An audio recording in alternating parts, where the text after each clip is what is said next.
We told you earlier in our show about the province launching the $500 million Critical Minerals Processing Fund. To talk more about it, let's bring in Energy and Mines Minister Stephen Lecce. Hi there, Mr. Minister. Good to see you, sir. This strategy is about ensuring mineral processing facilities can maximize their production. Are we talking about smelters in Sudbury or elsewhere?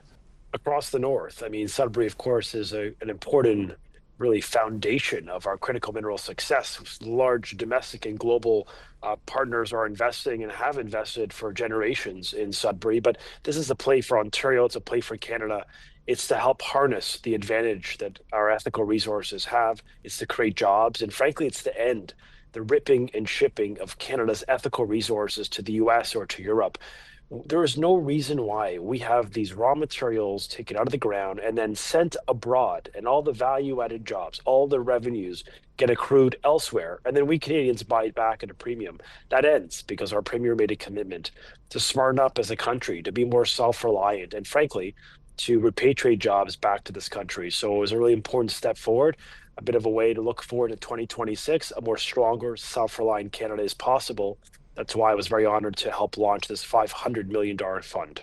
You're also talking about supporting the construction of new operations. Where would those plants be? In the Northwest, Northeast, or just using existing infrastructure? It could be scaling existing and net new. This fund is to support processing of our critical minerals.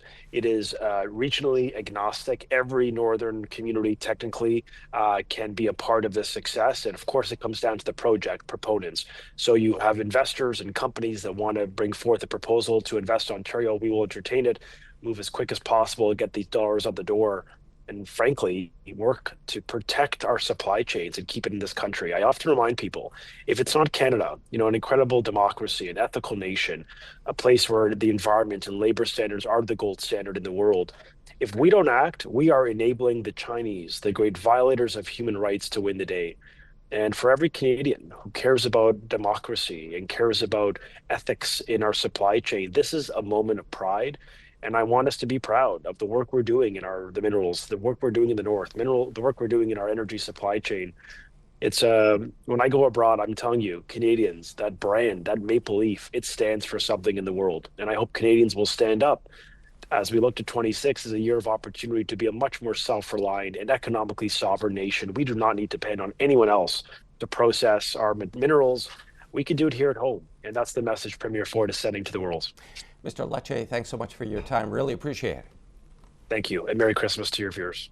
Stephen Lecce, Minister of Energy and Mines, joined us from Toronto. And to read more about the Critical Minerals Processing Fund, head to news.ontario.ca.